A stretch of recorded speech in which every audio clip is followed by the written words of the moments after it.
Welcome, everyone, to the Kickoff Show, brought to you by Millis Community Media. I'm Brooks Corll, and I'm joined by my co-host, Paul Ayton. Thank you, Brooks. Always great to be here. Paul, before we dive into the excitement of the annual Thanksgiving game against Medway, let's make some observations about the team's last game. Yeah, absolutely, Brooks. A lot to be excited about. Our Mohawk varsity football team had a fantastic win against the Holbrook Bulldogs with an impressive score that I know you're going to tell us a little bit about. I will, yes. It's worth noting that offensively our team was absolutely on fire. The running game was exceptionally effective, making it difficult for Holbrook to catch up at any time. And the Mohawks were right there to take advantage of opportunities that came up. First quarter score was Millis 15, Holbrook nothing, featuring, by the way, a 2-point conversion after a defensive Holbrook offsides penalty after a extra point kick was missed by Mohawks. And that put the ball on the 1 yard line, and they barreled the ball in for a 2-point conversion.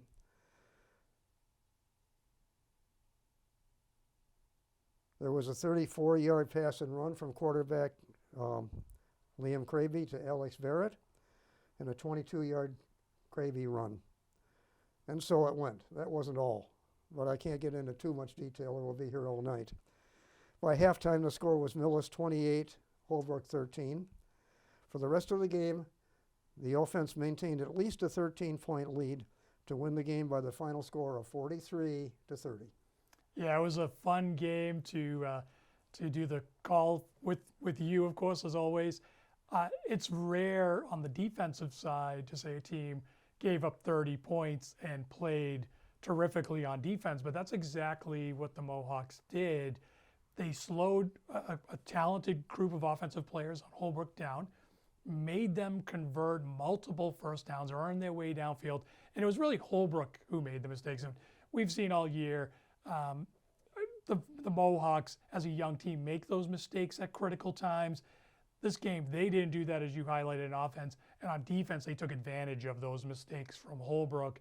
And it was just enough to really maintain that 2-touchdown lead throughout. Lots of fun, lots of great momentum for the team. And that gave the team, the Mohawks, their second win of the season. And Paul, I understand you have a very special guest coming in for us tonight, and I will let you introduce her.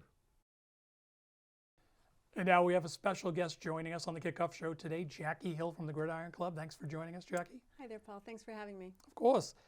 Jackie, for those people who may not be familiar with the Gridiron Club, can you tell us a little bit about it and what you do as part of that organization? Sure.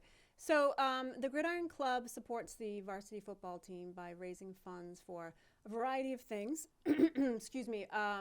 One big ticket item this year was a training sled that was much needed. Also helmets, shoulder pads, practice gear, let's see, coaches, clinics, team dinners, just to name a few things. So you mentioned the team dinners. I had an opportunity to participate in that. The Bogastow Club's been doing that for about 12 years. Yeah. So we'll stop and special shout out to those guys. They're great. Absolutely. Can you tell us a little bit about that? Absolutely. So the Bogastow Club has been hosting the team dinners, and the boys absolutely love it. They're amazing. They've done so much for us, and we really appreciate it. Yeah, they really are great. And I also have to give a shout out to the fire department because they have graciously opened up their doors as well and hosted a few special team dinners, and it's a lot of fun. Yeah, they do a nice job as well.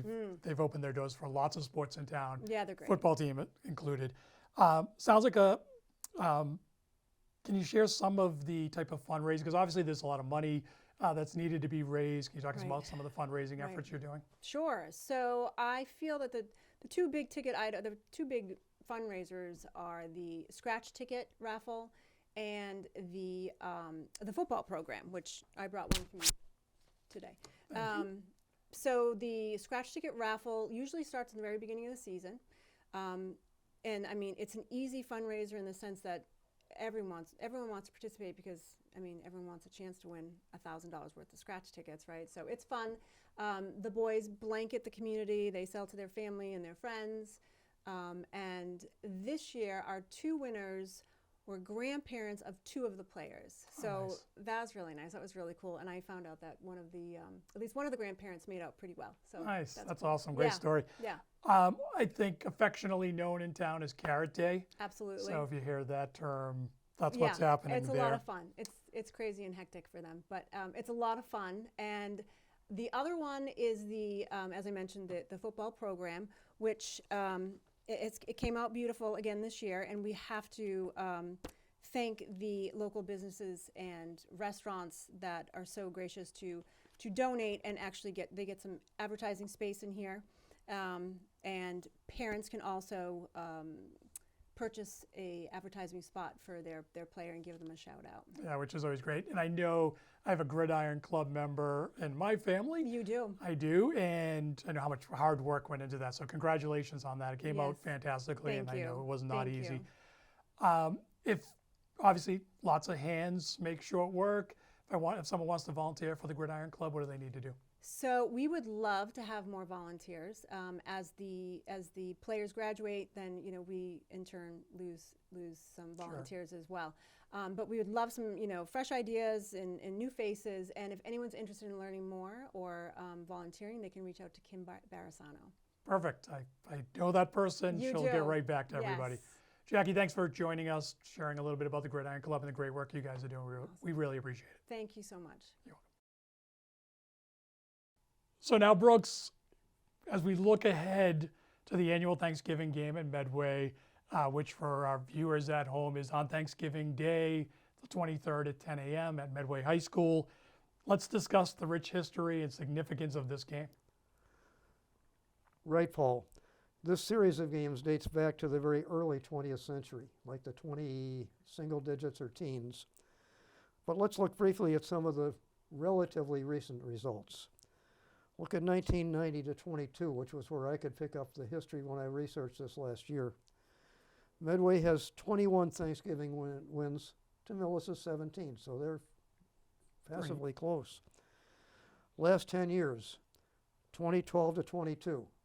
If you're counting, there was no game played in 2020, which was peak COVID year. The two teams split these 10 games, 5 games each. Thanksgiving 22, fast forwarding, played at Millis. Millis 34, Medway 20. So I think lots of room for optimism for Mohawk fans. It's been an even match, really, for the last 30 years or so. So Brooks, I know you're excited to talk about it. Let's turn our attention then to this season's game. Thought you'd never ask, Paul. Mustangs and Mohawks are tied for last place in the Tri-Valley Small Division with 0-4 records each. Full season all games, Millis is now 2-8, Medway 1-9. A Mustangs win would tie them with a Mohawk season record at 2-9. A Mohawks win would give them a 2-game final lead. Finally, a win will advance either team out of the Tri-Valley's dreaded last place. So there's plenty there for each team to play for, Paul. So if Thanksgiving wasn't enough, we played to avoid a tie or a last place finish with Medway. Thanks. That's great, Brooks. Thank you very much. Obviously, as you outlined, special game. Players get excited about it. Families get excited about it. I know I'm excited to be there. We'll see former players there. It's always a large crowd, so I would urge viewers at home, get there early, find a seat, and get ready to enjoy a great football game. Or a lot of people like to stand along the sidelines. Yeah, it'll be packed. It'll be packed for sure. Medway's a great place to see a game. So we look forward to seeing you all there. Thanks for watching the Kickoff Thanksgiving game special. For Brooks Coral, I'm Paul Eaton. We'll see you again soon.